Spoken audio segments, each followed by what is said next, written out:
Evangelho de João, capítulo 6, versículo 60.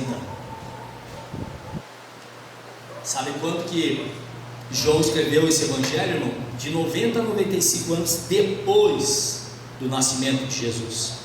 Muitos anos depois da morte de Jesus. E ele escreve dessa maneira: muitos, pois, dos seus discípulos, ouvindo isso, disseram: duro é esse discurso, quem pode ouvir? Sabendo, pois, Jesus em si mesmo que os seus discípulos murmuravam a respeito disso, disse-lhes: isto vos escandaliza? Que seria, pois, se visseis subir o Filho do Homem para onde primeiro estava? O Espírito é o que vivifica, e a carne para nada aproveita. As palavras que eu vos disse são Espírito e vida. Mas há alguns de vós que não creem, porque bem sabia Jesus, desde o princípio, quem era os que não criam e quem era os que haviam de entregar. E dizia: por isso eu vos disse que ninguém pode vir a mim, se por meu Pai lhe não for concedido. Desde então, muitos dos seus discípulos tornaram para trás e já não andavam com ele. Então disse Jesus aos 12: quereis vós também retirar-vos? Respondeu-lhe, pois, Simão Pedro: Senhor, para quem iremos nós? Tu tens a palavra de vida eterna, e nós temos crido e conhecido que tu és o Cristo, o Filho de Deus. Respondeu Jesus: não vos escolhi a vós 12, e um de vós é um diabo. E isso disse ele de Judas Iscariotes, filho de Simão, porque este o havia de entregar, sendo um dos 12. Amém. Igreja, o texto que nós lemos inicia dizendo: muitos, pois, dos seus discípulos, ouvindo isso, disseram: duro é esse discurso, quem pode ouvir? Obviamente que esse primeiro versículo que lemos, ele se fala dos versículos anteriores a que nós lemos, mais precisamente depois do versículo 22, onde Jesus estava falando sobre que ele era o pão da vida. E o discurso, uma das palavras dos seus discípulos: mas esse aí não é um filho de José, o filho de Maria? Esse aí não é aquele que lá a gente ouviu ali na cidadezinha, ali cresceu naquela cidadezinha ali do interior, sem expressão nenhuma? A gente viu ele crescendo. Ora, e agora ele diz que é o Filho de Deus, e agora ele diz que é o pão da vida. Quem comer deste pão vai ter vida. E Jesus falando sobre isso, ouvindo essas palavras de Jesus, muitos dos seus discípulos, diz a Bíblia. E aqui, irmãos, é necessário dizer que muitas vezes os evangelhos separam a multidão, discípulos e 12. Multidão, discípulos e 12. Nesse mesmo texto que nós lemos, João fala dos discípulos e João fala dos 12, versículo 67.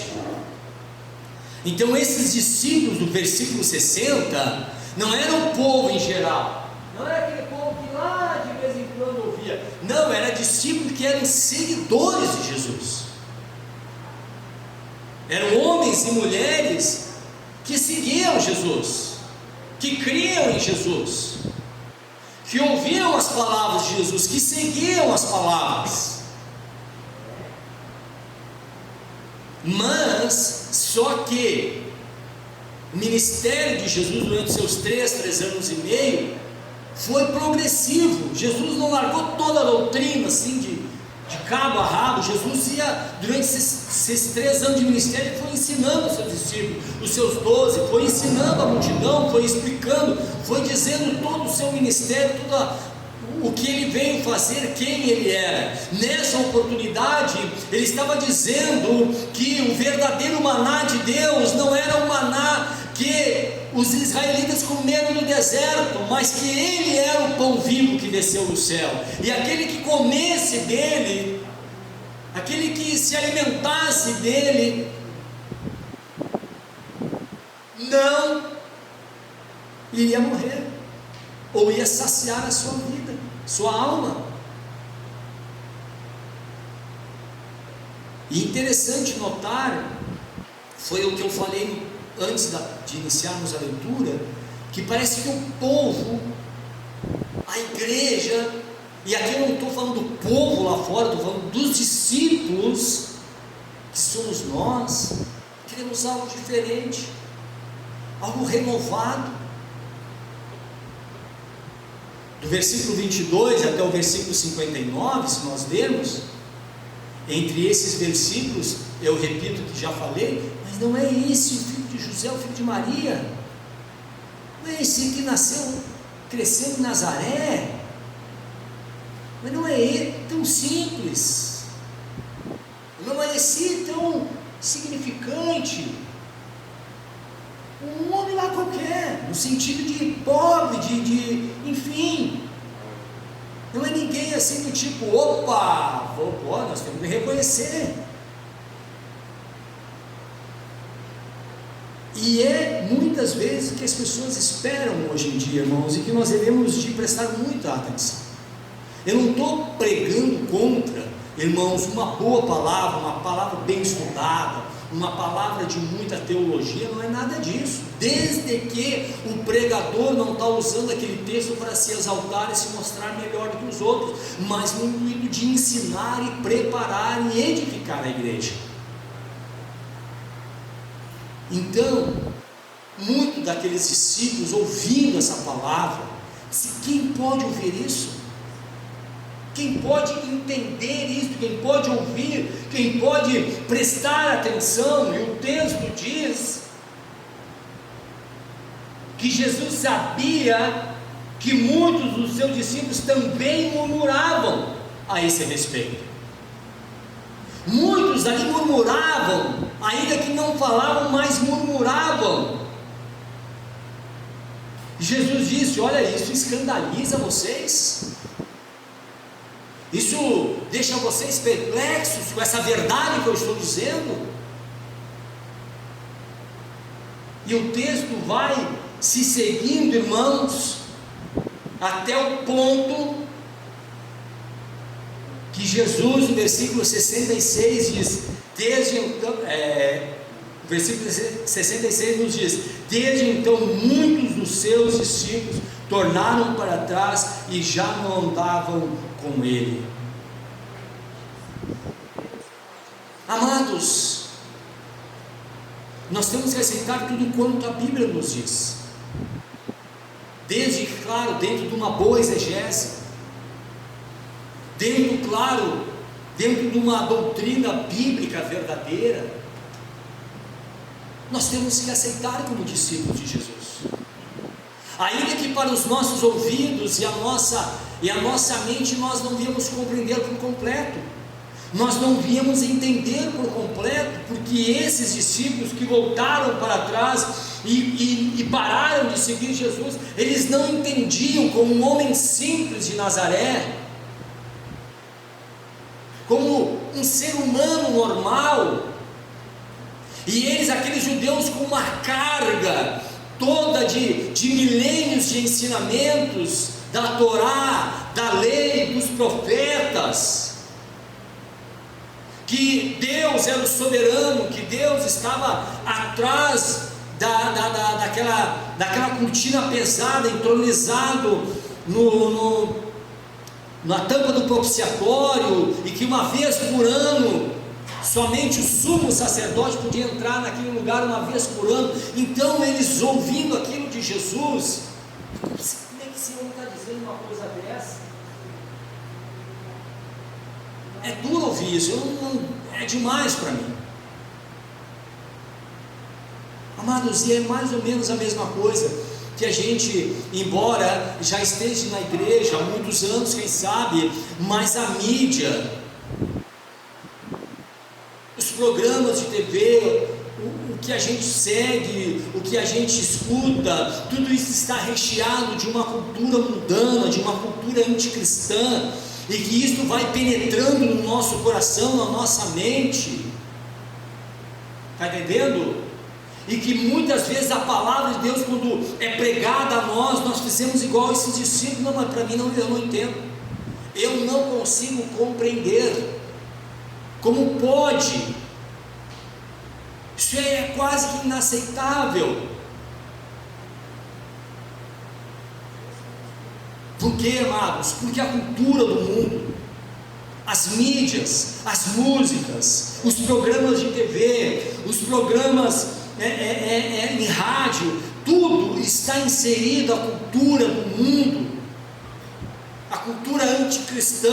Ainda que se apresente uma coisa boa, ainda que se apresente uma coisa bela, ainda que se apresente muitas vezes recheada de um amor, de um carinho, de algo muito bom,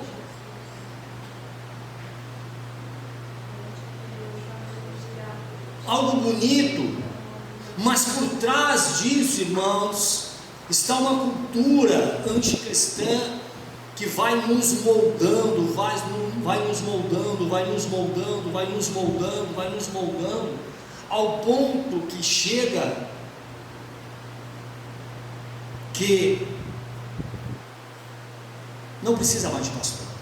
Escuta o que eu vou dizendo: se Jesus demorar um pouquinho mais, não existirá mais pastor na igreja, porque a cultura da igreja hoje em dia é: todos nós somos iguais. Sim, diante de Deus, como homens e mulheres, todos somos iguais, mas nós esquecemos dos dons e dos ministérios que Deus deixou na palavra de Deus. Paulo, em várias de suas cartas, principalmente a 1 Coríntios, ele defende o seu apostolado, bem como em Gálatas. Ele defende o seu apostolado. Naquela época já tinha negando o apostolado de Paulo. Não, tu não andou com Jesus, tu não pode ser apóstolo. E hoje em dia negam-se tudo quanto é liderança. Eu posso ler a Bíblia em casa e acabou. Eu preparo a minha ceia em casa e acabou. Eu não preciso do pastor estar me dando ordem. O que é isso, irmãos? Isso é a cultura do individualismo. Isso é a cultura que eu cuido do meu umbigo e ninguém tem nada a ver com isso. O pastor não tem que ver com a minha vida. As irmãs cantaram agora ali, e até da próxima vez não canta essa parte que fala do pastor ali, porque é bom e ruim ao mesmo tempo, porque nos lembra das nossas responsabilidades. Mas só aqui escute o que eu estou te falando, irmãos. Vai chegar um momento que não vai mais precisar de líder, porque cada crente vai ser. Aí eles adulteram as escrituras quando Pedro falou que todos nós somos sacerdócio real, mas ele está falando no sentido universal da coisa, que todos nós somos crentes e filhos de Deus, mas que precisa de um líder, que precisa de uma orientação, que precisa daquele homem que Deus chamou, que Deus escolheu para orientar a igreja, para dirigir a igreja, para ensinar a igreja, para doutrinar a igreja, para manter a igreja unida, o povo de Deus unido.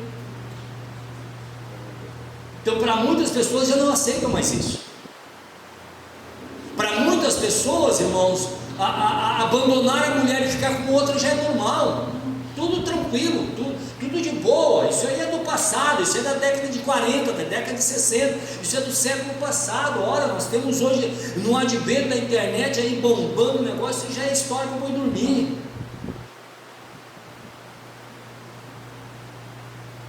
A palavra para esses discípulos naquele dia, que Jesus estava falando, custou-lhe a salvação, custou-lhe o discipulado. Deixaram de seguir Jesus. E Jesus então olha para os 12 e diz: e vocês, o que vocês vão fazer? Versículo 67: Então disse Jesus aos 12: queres vós também retirar-vos? Irmãos, esse versículo 67 é algo muito sério, ele traz um ensinamento muito importante, irmã Rosa. Jesus veio ao mundo para salvar todo aquele que nele crê. Jesus veio ao mundo não para condenar o mundo, mas para que o mundo seja salvo por ele. Jesus veio ao mundo não para ser servido pelo mundo, e aqui no mundo eu digo as pessoas, mas para servir as pessoas com a graça, com a salvação, com a misericórdia.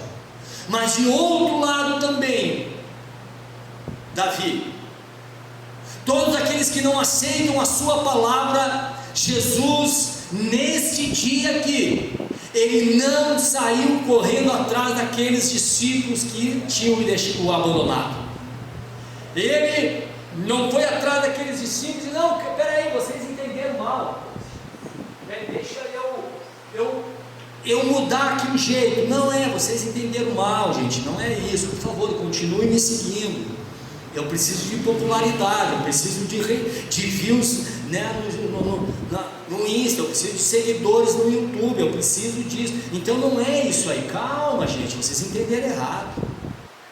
Jesus não fez nada disso, porque a palavra de Jesus vem em primeiro lugar, o ensinamento dele vem em primeiro lugar, ao ponto que ele olha para os 12 e diz: e vocês agora vão querer ir também? Vão querer vazar? E claro que o texto não diz, mas é só gesticulando, e se algum dizer: Jesus, eu também, então tá, filho, não posso fazer nada. Mas a doutrina, a verdade é essa: eu sou o pão da vida, essa é a verdade. Tu não quer aceitar? Bom, daí já não é mais comigo. Irmãos, ou nós nos enquadramos, ou não tem. E aqui eu bato na tecla, e os irmãos não são surdos, e eu acho que nem que eu tenho falado desde o princípio do ano. Esse ano eu vou bater nessa tecla, que esse negócio que só a fé me basta para ser salvo, te cuida, irmão, a salvação vem pela fé. Mas se não haver obediência, santidade, busca, eu sinto muito, mas tu está muito enganado. Está muito enganado. Quem é o nosso exemplo maior de todos? Jesus, gente. É ou não é? Amém, irmãos? O que Jesus disse a respeito da lei, irmãos? Vocês não pensem que eu vim revogar a lei, não, gente, para os seus discípulos. Eu vim cumprir a lei. E eu digo para vocês que não vai escapar um tio da lei antes que tudo seja cumprido. Sabe por que isso, irmãos? Porque só Jesus cumprindo a lei de cabo a rabo, o seu sacrifício seria aceito por Deus. Por quê? Porque ele tinha que ser imaculado, o sacrifício. O sacrifício de Jesus tinha que ser santo, um cordeiro puro, um cordeiro sem pecado. E sabe o que Jesus, humanamente falando, era santo? Porque ele cumpriu a lei de cabo a rabo, como diz o bom gaúcho. Toda a lei, humanamente. É claro que ele era Deus, mas falando de humano. E nós achamos que eu aceitei Jesus, fui batizado, deu, a salvação está garantida. Agora, meu amigo, vamos que vamos, assim, errei aqui, Senhor, me perdoa, e tudo bem, daqui 2 dias eu erro de novo, e eu vou de novo, Jesus me perdoa, e daí nós vamos oba. Aí nós vamos que vamos, irmão, vamos tipo tocando gado. Irmão, sinto muito te dar um recado. Eu vou preparar uma mensagem só no Novo Testamento sobre a exigência sobre santidade. E se Jesus, tá alto, Vitor? E se Jesus e os apóstolos exigiram tanto sobre santificação, sobre abandono do pecado, sobre largar as coisas da carne, sobre abandonar as coisas da carne, sobre se sacrificar, como Paulo diz: eu esmurro a minha carne. Olha, eu não julgo que eu tenha alcançado. Paulo dizendo, gente, eu não julgo que eu já tenha alcançado, mas uma coisa eu faço: eu esqueço das coisas que ficaram para trás e prossigo. Então, aí Pedro olha para Jesus e diz: Senhor, para quem iremos nós? Tu tens a palavra de vida eterna.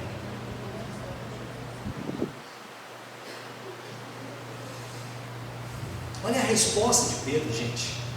Claro que a Bíblia não disse que Pedro estava meio na dúvida, a Bíblia não fala isso.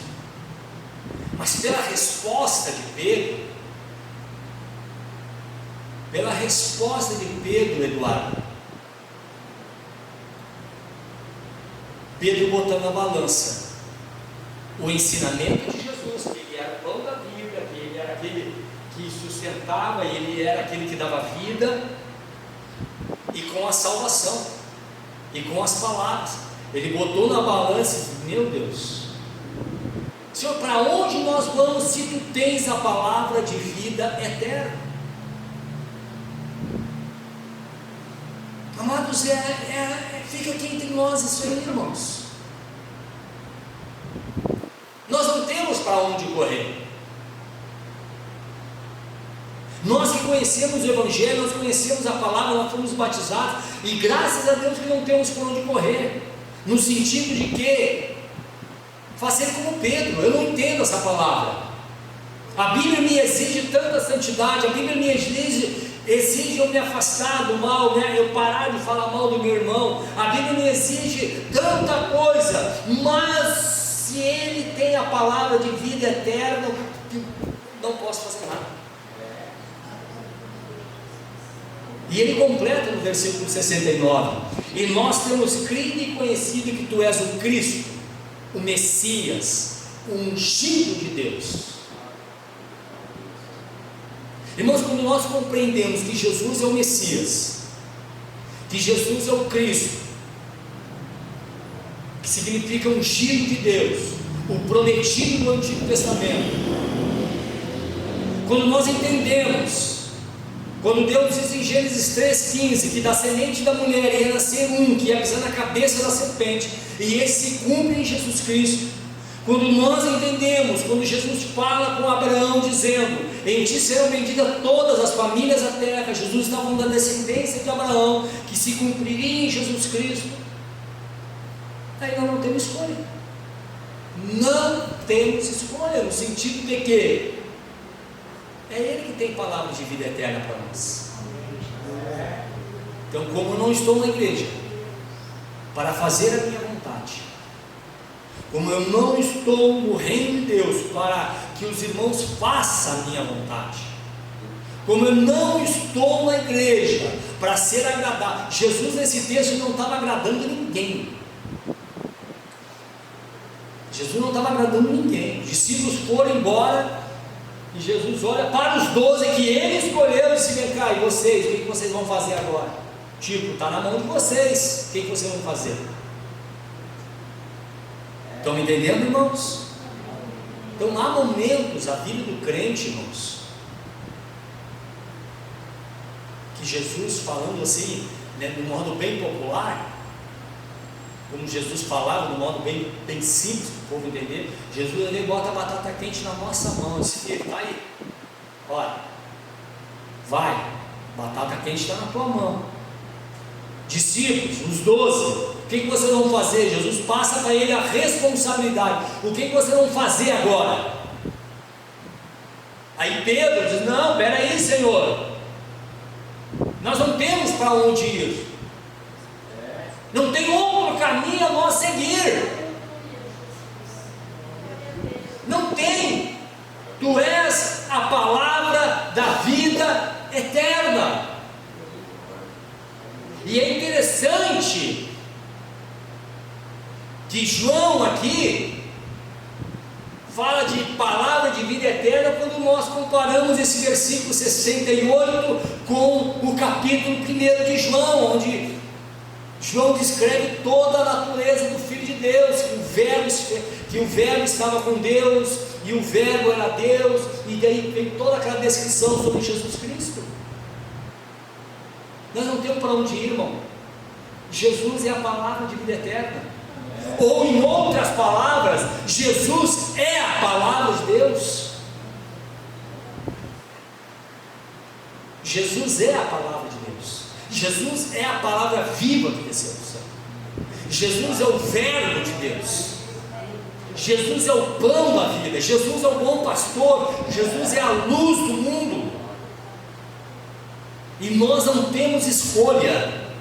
Não temos escolha. Queremos estar com Deus, seguimos as palavras de Jesus, ainda que nos custe algumas coisas.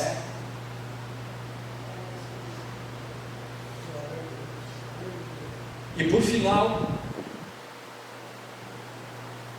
Jesus conclui dizendo que um entre eles iria negar. Um entre eles. Jesus disse: um entre vós é o diabo.